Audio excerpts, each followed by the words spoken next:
ਭਾਸ਼ਾ ਇੱਕ ਵਾਰ ਪਹਿਲਾਂ ਵੀ ਇੱਕ ਨੁਕਤਾ ਦੱਸਿਆ ਸੀਗਾ ਕਿ ਜਿਸ ਤਰ੍ਹਾਂ ਆਦਿ ਮਾਨਵ ਤੋਂ ਲੈ ਕੇ ਸਾਡੇ ਸਮਕਾਲੀ ਸਮਾਜ ਤੱਕ ਅਸੀਂ ਮਨੁੱਖਾਂ ਜਾਤੀ ਨੂੰ ਬਹੁਤ ਤਰ੍ਹਾਂ ਵਰਗ ਵੰਡ ਕਰਕੇ ਜਾਣਦੇ ਹਾਂ।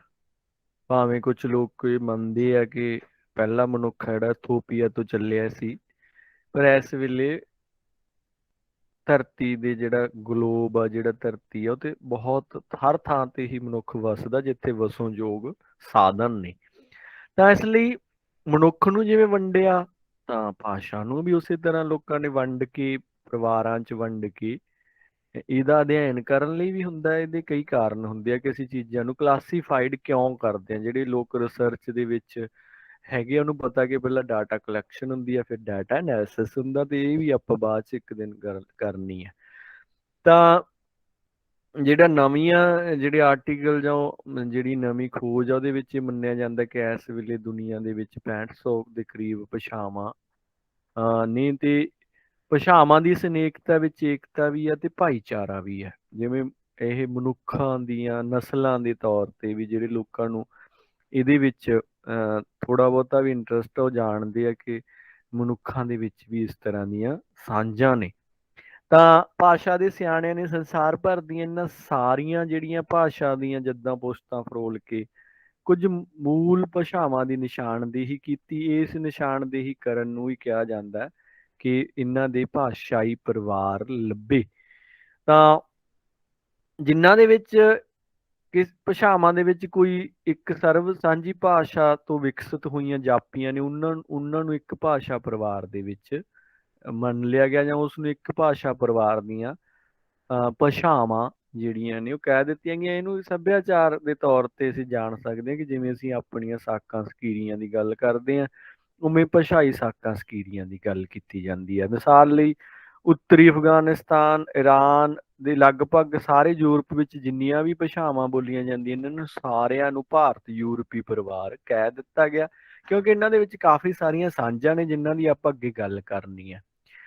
ਤਾਂ ਬੂਟਾ ਸਿੰਘ ਬਰਾੜ ਇਹ ਕਹਿੰਦੇ ਆ ਕਿ ਇਸ ਵੇਲੇ 11-12 ਇੱਕ ਤਾਂ ਇਹ ਗੱਲ, ਕਿਉਂਕਿ ਇਸ ਵੇਲੇ ਸਭ ਤੋਂ ਐਕਟਿਵ ਲੋਕ ਚੋਂ ਬੂਟਾ ਸਿੰਘ ਬਰਾੜ ਨੇ, ਤੇ ਉਹਨਾਂ ਦੀਆਂ ਇਹ ਗੱਲਾਂ ਨੂੰ ਆਪਾਂ ਗੱਲ ਕਰ ਰਹੇ ਹਾਂ, ਗੱਲਾਂ ਨੂੰ। ਤਾਂ ਇਹਦਾ ਕੋਈ ਇੱਕ ਡਾਟਾ ਨਹੀਂ ਹੱਲੇ ਮੰਨਿਆ ਜਾਂਦਾ, ਉਹ ਆਪਾਂ ਅੱਗੇ ਜਾ ਕੇ ਦੇਖਦੇ ਹਾਂ ਕਿ ਕਿਹੜੇ ਨੇ ਤੇ 11ਵਾਂ ਜਾਂ 12ਵਾਂ ਕਿਹੜਾ ਆ। ਤਾਂ ਪਹਿਲਾ ਹੈਗਾ ਭਾਰਤ ਯੂਰਪੀ ਭਾਸ਼ਾ ਪਰਿਵਾਰ। ਇਸ ਪਰਿਵਾਰ ਨੂੰ ਆਰੀਆ ਭਾਸ਼ਾ ਪਰਿਵਾਰ ਜਾਂ ਭਾਰਤ ਜਰਮਨੀ ਪਰਿਵਾਰ ਵੀ ਕਿਹਾ ਜਾਂਦਾ। ਇਸ ਤਰ੍ਹਾਂ ਦੀਆਂ ਕੁਝ ਤਕਨੀਕੀ ਗੱਲਾਂ।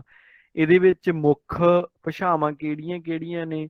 ਸੰਸਕ੍ਰਿਤ, ਲਾਤੀਨੀਆ, ਯੂਨਾਨੀ, ਈਰਾਨੀ, ਰੂਸੀ, ਜਰਮਨੀ, ਫਰਾਂਸੀਸੀ, ਅੰਗਰੇਜ਼ੀ ਤੇ ਆਧੁਨਿਕ ਭਾਰਤੀ ਆਰੀਆ ਭਾਸ਼ਾਵਾਂ, ਜਿਨ੍ਹਾਂ ਦਾ ਆਪਾਂ ਅੱਗੇ ਜਾ ਕੇ ਜ਼ਿਕਰ ਕਰਾਂਗੇ। ਦਾ ਸੌਖਾ ਢੰਗ, ਜਿਵੇਂ ਮੈਂ ਹੁਣੇ ਗੱਲ ਕਰ ਰਿਹਾ ਸੀਗਾ ਭਰਾ ਨਾਲ, ਕਿ ਜਿਵੇਂ ਲਿਪੀ, ਪਹਿਲੀ ਲਿਪੀ ਤੇ ਉਹਦੇ ਨਾਲ ਬ੍ਰਹਮਾ ਨਾਲ ਯਾਦ ਕੀਤਾ ਜਾ ਸਕਦਾ ਕਿ ਬ੍ਰਹਮਾ ਨੇ, ਉਤਪਤੀ ਦਾ ਦੇਵਤਾ ਜਿਹੜਾ ਬ੍ਰਹਮਾ, ਇਸੇ ਤਰ੍ਹਾਂ ਬ੍ਰਹਮੀ ਲਿਪੀ ਹੋ ਸਕਦਾ, ਉੱਥੋਂ ਹੀ ਇਹਦਾ ਨਾਂ ਟਿਕਿਆ ਹੋਵੇ। ਤੇ ਜੇ ਭਾਰਤੀ ਯੂਰਪੀ ਪਰਿਵਾਰ ਦੀ ਗੱਲ ਕਰੀਏ, ਯੂਰਪੀ ਦੇ ਪੱਪੇ ਦੇ ਬਾਅਦ ਚ ਵੀ ਬਿਹਾਰੀ ਆ, ਤੇ ਲਾਤੀਨੀ, ਯੂਨਾਨੀ, ਈਰਾਨੀ, ਰੂਸੀ, ਜਰਮਨੀ, ਫਰਾਂਸੀਸੀ, ਅੰਗਰੇਜ਼ੀ, ਸਾਰੀਆਂ ਦੇ ਵਿੱਚ ਸੰਸਕ੍ਰਿਤ ਨੂੰ ਛੱਡ ਕੇ ਜਿਹੜੀ ਬਿਹਾਰੀ ਲੱਗਦੀ ਹੈ। ਤੇ ਇਸ ਤਰ੍ਹਾਂ ਦੀਆਂ ਕੁਝ ਇਹਨੂੰ ਕਹਿੰਦੇ ਨੇ ਟੈਕਟ ਐਂਡ ਟ੍ਰਿਕ। ਇਹ ਵੀ ਕੁਝ, ਕਿਉਂਕਿ ਯਾਦ ਸ਼ਕਤੀ ਲਈ ਤੁਹਾਨੂੰ ਟੈਕਟ ਦੀ ਵਰਤੋਂ ਕਰਨੀ ਬਹੁਤ ਜ਼ਰੂਰੀ ਹੈ, ਅਦਰਵਾਈਜ਼ ਯਾਦ ਸ਼ਕਤੀ ਵਧਾਉਣ ਦਾ ਹੋਰ ਸ਼ੰਖ ਪੁਸ਼ਪੀ ਤੋਂ ਬਿਨਾਂ ਮੈਨੂੰ ਕੋਈ ਮਤਲਬ ਨੁਕਤਾ ਨਹੀਂ ਲੱਗਦਾ। ਤਾਂ ਦੂਸਰਾ ਹੈਗਾ ਸਾਮੀ ਭਾਸ਼ਾ ਪਰਿਵਾਰ। ਇਸ ਦੀਆਂ ਜਿਹੜੀਆਂ ਭਾਸ਼ਾਵਾਂ ਨੇ, ਉਹਦੇ ਵਿੱਚੋਂ ਫੋਨੀਸ਼ੀਆ ਆ, ਆਰਮੀਨੀਆ, ਤੇ ਇਹ ਇਸ ਦੌਰ ਦੇ ਮੁਲਕਾਂ ਦੇ ਨਾਂ ਜਾਂ ਖਿੱਤਿਆਂ ਦੇ ਨਾਂ ਨੇ। ਇਹਨਾਂ ਦੇ ਵਿੱਚ ਇਹ ਜਿਹੜੀਆਂ ਬੋਲੀਆਂ ਜਾਂਦੀਆਂ ਨੇ, ਇਹ ਬਹੁਤ ਪੁਰਾਣਾ ਹੈ ਅਸਲ ਵਿੱਚ। ਇਹਦੀਆਂ ਨਮੂਨੇ ਜਿਹੜੇ ਸ਼ਿਲਾਲੇਖਾਂ ਦੇ ਰੂਪ 'ਚ ਮਿਲਦੇ ਨੇ। ਤੇ ਜੇ ਇਸ ਵੇਲੇ ਜਿਹੜੀਆਂ ਕੁਛ ਜਿਵੇਂ ਹਿਬਰੂ ਲੋਕ ਜਾਣਦੇ ਆ ਇਹਦੇ ਬਾਰੇ, ਇਹ ਜਾਂ ਪ੍ਰਾਚੀਨ ਅਰਬੀ ਜਾਂ ਸੀਰੀਅਨ, ਇਹ ਭਾਸ਼ਾਵਾਂ ਨੇ, ਕਿਉਂਕਿ ਬਾਈਬਲ ਦੀ ਜਿਹੜੀ ਮੂਲ ਬਾਈਬਲ ਲਿਖੀ ਗਈ ਸੀ ਯਹੂਦੀਆਂ ਦੀ, ਉਹ ਹਿਬਰੂ ਭਾਸ਼ਾ ਦੇ ਵਿੱਚ ਲਿਖੀ ਗਈ ਸੀ। ਤੇ ਜਿਹੜੀ ਕੁਰਾਨ ਸ਼ਰੀਫ ਦੀ ਜਿਹੜੀ ਭਾਸ਼ਾ, ਲਿਖਤ ਭਾਸ਼ਾ ਆ, ਉਹ ਵੀ ਅਰਬੀ ਜਾਂ ਪ੍ਰਾਚੀਨ ਅਰਬੀ ਜਿਹੜੀ ਕਹੀ ਜਾਂਦੀ ਹੈ। ਤਾਂ ਜਿਹੜਾ ਸਾਮੀ ਭਾਸ਼ਾ ਪਰਿਵਾਰ ਆ ਇਹਨੂੰ 2-3 ਚੀਜ਼ਾਂ ਦੇ ਹਵਾਲੇ ਨਾਲ ਤੁਸੀਂ ਯਾਦ ਰੱਖ ਸਕਦੇ ਹੋ। ਬਾਈਬਲ ਦੇ ਹਵਾਲੇ ਨਾਲ ਯਾਦ ਰੱਖ ਸਕਦੇ ਹੋ, ਕੁਰਾਨ ਸ਼ਰੀਫ ਦੇ ਹਵਾਲੇ ਨਾਲ ਯਾਦ ਰੱਖ ਸਕਦੇ ਹੋ। ਤੇ ਇਹਨਾਂ ਨੂੰ ਹਾਲਾਂਕਿ ਇਹ ਪਤਾ ਲੱਗ ਹੀ ਜਾਣਾ ਕਿ ਜਿੱਥੇ ਅਰਬੀ ਭਾਸ਼ਾ ਦਾ ਜ਼ਿਕਰ ਆਉਣਾ ਉੱਥੇ ਕੁਰਾਨ ਸ਼ਰੀਫ ਦਾ ਆ ਜਾਣਾ। ਹੋ ਸਕਦਾ ਬਾਈਬਲ ਦੇ ਮਸਲੇ 'ਚ ਕੁਝ ਲੋਕ ਟਪਲਾ ਖਾ ਸਕਦੇ ਆ। ਹੁਣ ਦੇਖੋ ਸਾਮੀ ਤੋਂ ਬਾਅਦ ਹਾਮੀ ਆ। ਇਹ ਉੱਤਰੀ ਅਮਰੀਕਾ ਦਾ ਖੇਤਰ ਦੇ ਵਿੱਚ ਜਿਹੜਾ ਭਾਸ਼ਾ ਪਰਿਵਾਰ ਆ ਉਹਨੂੰ ਕਹਿੰਦੇ ਆ ਹਾਮੀ। ਇਹ 'ਚ ਇਹ ਮਿਸਰ ਦੀਆਂ ਜਿਹੜੀਆਂ ਪ੍ਰਾਚੀਨ ਹੈਗੀਆਂ ਸੀ ਭਾਸ਼ਾਵਾਂ, ਉਹਦੇ ਵਿੱਚੋਂ ਕਪਟੀ ਸੀ, ਸਮਾਲੀਲੈਂਡ ਦੀ ਸਮਾਲੀ, ਲੀਬੀਆ ਦੀ ਲੀਬੀ, ਇਥੋਪੀਆ ਦੀ ਇਥੋਪੀ ਤੇ ਹਾਊਸਾ। ਇਹ ਜਿਹੜੀਆਂ ਭਾਸ਼ਾਵਾਂ ਨੇ ਇਸ ਦੀਆਂ ਨੇ। ਇਹਨਾਂ ਭਾਸ਼ਾਵਾਂ ਉੱਪਰ ਬਾਅਦ ਦੇ ਵਿੱਚ ਅਰਬੀ ਭਾਸ਼ਾ ਦਾ ਪ੍ਰਭਾਵ ਵੀ ਦੇਖਿਆ ਗਿਆ। ਫਿਰ ਚੀਨੀ ਤਿੱਬਤੀ ਭਾਸ਼ਾ ਪਰਿਵਾਰ। ਇਸ ਪਰਿਵਾਰ ਦੀਆਂ ਭਾਸ਼ਾਵਾਂ ਚੀਨ, ਤਿੱਬਤ, ਬਰਮਾ ਤੇ ਅਸਾਮ 'ਚ ਬੋਲੀਆਂ ਜਾਂਦੀਆਂ ਨੇ। ਜੇ ਤੁਸੀਂ ਜੀਓਗ੍ਰਾਫਿਕਲੀ ਨਕਸ਼ੇ ਨੂੰ ਦੇਖੋ ਤਾਂ ਇਹ ਸਾਡਾ ਚੀਨ ਦੇ ਨੇੜੇ ਦਾ ਜਿਹੜਾ ਹਿੱਸਾ, ਉੱਪਰਲੇ ਪਾਸੇ ਦਾ ਹਿੱਸਾ ਨਕਸ਼ੇ ਦਾ, ਉਹ ਦੇਖਿਆ ਜਾ ਸਕਦਾ। ਤਾਂ ਜੇ ਇਹਦਾ ਥੋੜਾ ਖਿੱਤੇ ਦੇ ਤੌਰ ਤੇ ਦੁਬਾਰਾ ਦੇਖਣਾ ਹੋਵੇ ਤਾਂ ਇਹ ਸਾਰੇ ਦੱਖਣ ਪੂਰਬ ਏਸ਼ੀਆ 'ਚ ਬੋਲੀਆਂ ਜਾਂਦੀਆਂ ਨੇ। ਚੀਨੀ ਪਰਿਵਾਰ ਦੀ ਮੁੱਖ ਭਾਸ਼ਾ ਮੰਡਾਰੀ ਆ ਤੇ ਇਸ ਵਿੱਚ 6 ਸੁਰਾਂ ਪ੍ਰਚਲਿਤ ਨੇ। ਤਿੱਬਤੀ ਪਰਿਵਾਰ ਦੀਆਂ ਬੋਲੀਆਂ 'ਚ ਗਾਰੋ, ਬੋਦੋ, ਨਾਗਾ ਤੇ ਕੁਕੀ ਚਿਨ ਆਦਿ ਇਹ ਤਿੱਬਤੀ ਪਰਿਵਾਰ ਦੀਆਂ ਨੇ। ਚੀਨੀ ਤੇ ਤਿੱਬਤੀ ਨੂੰ ਅੱਗੋਂ ਥੋੜਾ ਜਿਹਾ ਵੱਖਰਾਇਆ ਵੀ ਜਾਂਦਾ।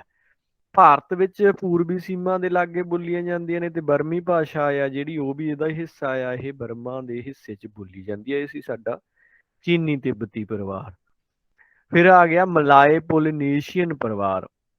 ਇਸ ਪਰ ਜਿਹੜੀਆਂ ਪਰਿਵਾਰ ਦੀਆਂ ਜਿਹੜੀਆਂ ਭਾਸ਼ਾਵਾਂ ਨੇ ਉਹ ਬੇਸਿਕਲੀ ਸਾਗਰ ਦੇ ਟਾਪੂਆਂ 'ਚ ਔਰ ਸ਼ਾਂਤ ਮਹਾਸਾਗਰ ਦੇ ਟਾਪੂਆਂ 'ਚ ਨੇ। ਪੱਛਮ ਵੱਲ ਮਡਗਾਸਕਰ ਦੇ ਤੱਕ ਇਹ ਹੈਗਾ। ਇਹਦੇ ਵਿੱਚ ਜਾਵਾ, ਫਿਜੀ, ਸੁਮਾਤਰਾ, ਬੋਰਨੀਓ, ਮਲਾਇਆ, ਹਵਾਈ, ਇਹ ਜਿੰਨੇ ਵੀ ਟਾਪੂ ਨੇ ਜਿਹੜੇ ਛੋਟੇ ਛੋਟੇ ਥਾਵਾਂ ਨੇ ਸਮੁੰਦਰ ਦੇ ਵਿੱਚ, ਉੱਥੋਂ ਬੋਲੀਆਂ ਜਾਂਦੀਆਂ ਨੇ। ਤੇ ਕਈ ਵਿਦਵਾਨ ਭਾਰਤ ਦੇ ਸੰਥਾਲੀ, ਕੌਲਾਂ ਤੇ ਭੀਲ ਕਬੀਲਿਆਂ ਦੀਆਂ ਭਾਸ਼ਾਵਾਂ ਨੂੰ ਇਸ ਨਾਲ ਜੋੜਦੇ ਨੇ। ਇਹ ਕਬੀਲੇ ਨੇ ਜਿਹੜੇ ਸਮੁੰਦਰ ਦੇ ਕੰਢੇ ਜ਼ਿਆਦਾ ਰਹਿੰਦੇ ਆ ਤੇ ਇਸ ਕਰਕੇ ਇਹਨਾਂ ਦਾ ਸੰਬੰਧ ਸਮੁੰਦਰ ਦੀ ਆਵਾਜਾਈ ਨਾਲ ਜੋੜਿਆ ਜਾਂਦਾ ਜਾਂ ਸਮੁੰਦਰ ਦੇ ਜਿਹੜੇ ਰਾਹੀਂ ਲੋਕ ਆ ਕੇ ਵਸ ਜਾਂਦੇ ਆ ਉਹਨਾਂ ਨਾਲ ਜੋੜਿਆ ਜਾਂਦਾ, ਜਾਂ ਇਹ ਉਹ ਲੋਕ ਨੇ ਜਿਹੜੇ ਮਲਾਹਾਂ ਦੀ ਨਗਰੀ ਦੇ ਲੋਕ ਨੇ। ਫਿਰ ਕਦਾਈ ਪਰਿਵਾਰ ਆ। ਇਸ ਪਰਿਵਾਰ ਦੀ ਥੋੜੀ ਗਿਣਤੀ ਦੀਆਂ ਭਾਸ਼ਾਵਾਂ ਚੀਨ ਦੇ ਦੱਖਣੀ ਪੱਛਮੀ ਭਾਗ 'ਚ ਨੇ। ਤੇ ਹੈਨਾ ਟਾਪੂ, ਇਹ ਨਾਂ ਨੇ ਕੁਛ ਨਵੇਂ ਜੇ, ਇਹਨਾਂ ਨੂੰ ਦੇਖਣਾ ਪੈਣਾ ਤੁਹਾਨੂੰ।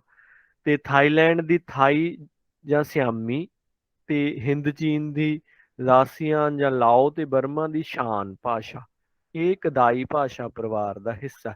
ਉਹਦੇ ਤੇ ਚੀਨ ਕਦਾਈ ਦਾ ਸੰਬੰਧ ਚੀਨ ਦੇ ਭਾਸ਼ਾ ਪਰਿਵਾਰ ਨਾਲ, ਜਿਹੜਾ ਪਹਿਲਾਂ ਅਸੀਂ ਚੀਨ ਤਿੱਬਤ ਪਰਿਵਾਰ ਦੇਖਿਆ, ਉਹਦੇ ਨਾਲ ਇਹ ਸੰਬੰਧਿਤ ਨੇ। ਅਫਰੀਕਾ ਭਾਸ਼ਾਵਾਂ ਕਹਿੰਦੇ ਆ ਕਿ ਵੈਸੇ ਅਫਰੀਕੀ ਭਾਸ਼ਾਵਾਂ ਦਾ ਠੀਕ ਵਰਗੀਕਰਨ ਅਜੇ ਨਹੀਂ ਹੋ ਸਕਿਆ ਕਿਉਂਕਿ ਇਹ ਇੱਥੇ ਗਿਣਤੀ ਬਹੁਤ ਆ। ਇਸ ਏਰੀਏ ਦੇ ਵਿੱਚ ਜਿਹੜੇ ਆ ਉਹ ਸਮੂਹ ਬਹੁਤ ਵੱਖਰੀ ਤਰ੍ਹਾਂ ਦੇ ਨੇ ਤੇ ਸੈਂਕੜੇ ਸਥਾਨਕ ਬੋਲੀਆਂ ਨੇ।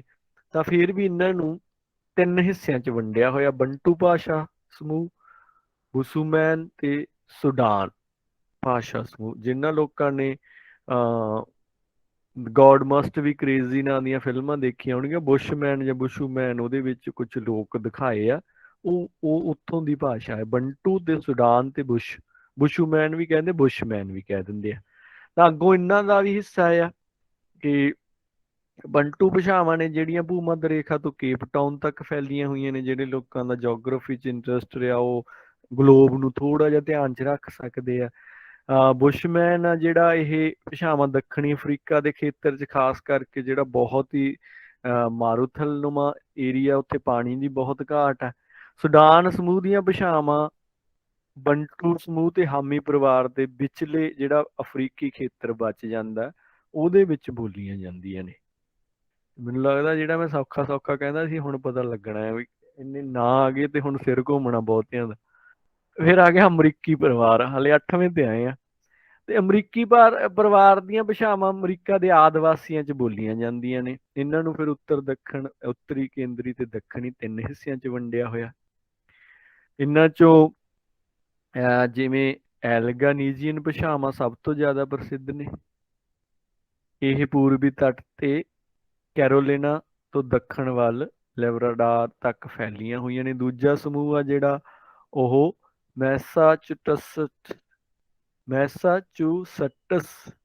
ਇਸ ਏਰੀਆ ਭਾਸ਼ਾਵਾਂ ਦਾ। ਇਹਦੇ ਵਿੱਚ ਇਲੀਅਟ ਨੇ ਬਾਈਬਲ ਦਾ ਅਨੁਵਾਦ ਕੀਤਾ। ਹਾਲਾਂਕਿ ਬਹੁਤ ਹੀ ਖਤਰਨਾਕ ਕਿਸਮ ਦਾ ਟੇਢਾ ਸਵਾਲ ਆ, ਪਰ ਇਹ ਥੋੜਾ ਜਿਹਾ ਮਤਲਬ 20% ਔਖੇ ਸਵਾਲ ਨੇ ਉਹ 'ਚ ਹੋ ਸਕਦਾ। ਤਾਂ ਇੱਥੇ ਇਸ ਏਰੀਏ ਦੇ ਵਿੱਚ 300 ਦੇ ਕਰੀਬ ਭਾਸ਼ਾਵਾਂ ਮੰਨੀਆਂ ਜਾਂਦੀਆਂ ਨੇ। ਜਿਵੇਂ ਅਫਰੀਕਾ ਦੇ ਵਿੱਚ ਵੀ ਬਹੁਤ ਗਿਣਤੀ 'ਚ ਹੈ ਭਾਸ਼ਾਵਾਂ ਜਿਨ੍ਹਾਂ ਦੀ ਵੰਡ ਕਰਨੀ ਮੁਸ਼ਕਿਲ ਆ।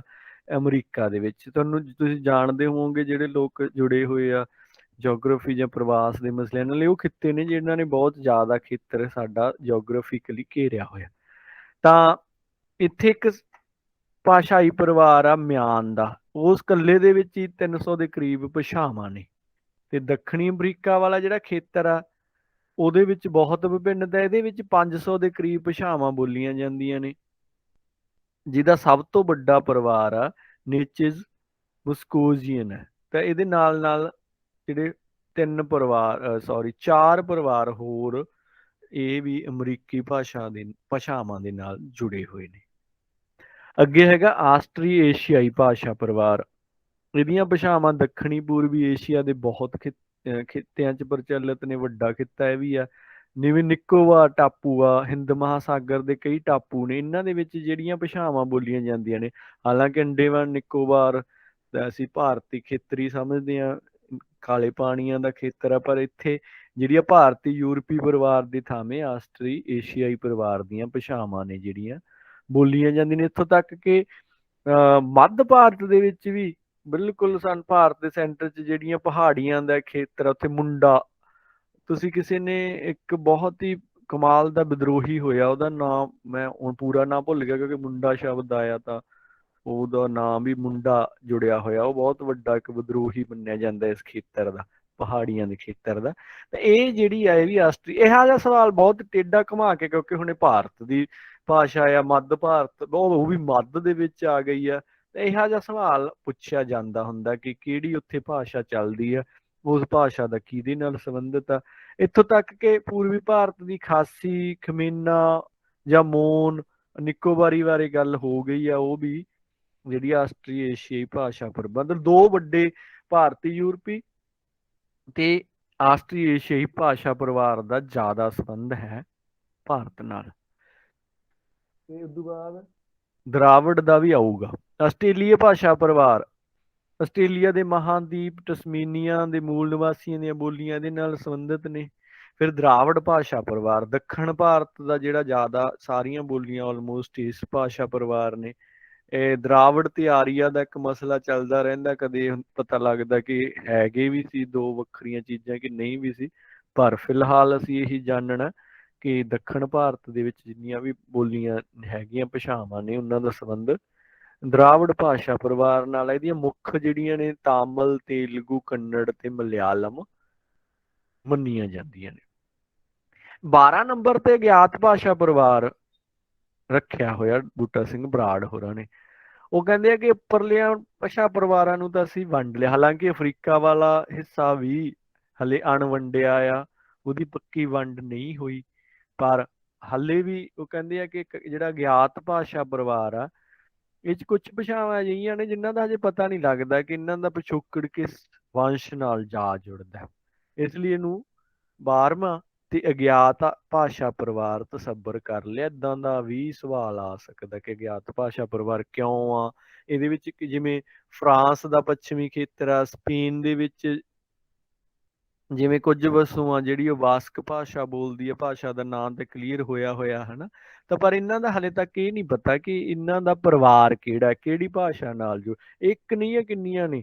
ਜਿਵੇਂ ਕਾਕੇਸ਼ੀਆ ਤੋਂ ਲੈ ਕੇ ਜਾਪਾਨ, ਕੋਰੀਆ, ਆਸਟ੍ਰੇਲੀਆ, ਨਿਊ ਗਿਨੀ, ਕਿੰਨੀਆਂ ਥਾਵਾਂ ਤੇ ਕਈ ਟਾਪੂਆਂ ਦੇ ਵਿੱਚ, ਇੱਥੋਂ ਤੱਕ ਕਿ ਕੈਲੀਫੋਰਨੀਆ ਦੇ ਖੇਤਰਾਂ ਦੇ ਵਿੱਚ ਵੀ ਕਈ ਥਾਵਾਂ ਤੇ ਕੁਝ ਲੋਕ ਐਸੀਆਂ ਭਾਸ਼ਾਵਾਂ ਬੋਲਦੇ ਨੇ ਜਿਨ੍ਹਾਂ ਦਾ ਸੰਬੰਧ ਜੋੜਨਾ ਭਾਸ਼ਾਈ ਪਰਿਵਾਰ ਦੇ ਤੌਰ ਤੇ ਹਾਲੇ ਸੰਭਵ ਨਹੀਂ ਹੋਇਆ, ਹੋ ਸਕਦਾ ਆਉਣ ਵਾਲੇ ਦਿਨਾਂ 'ਚ ਇਹ ਹੋ ਜੇ।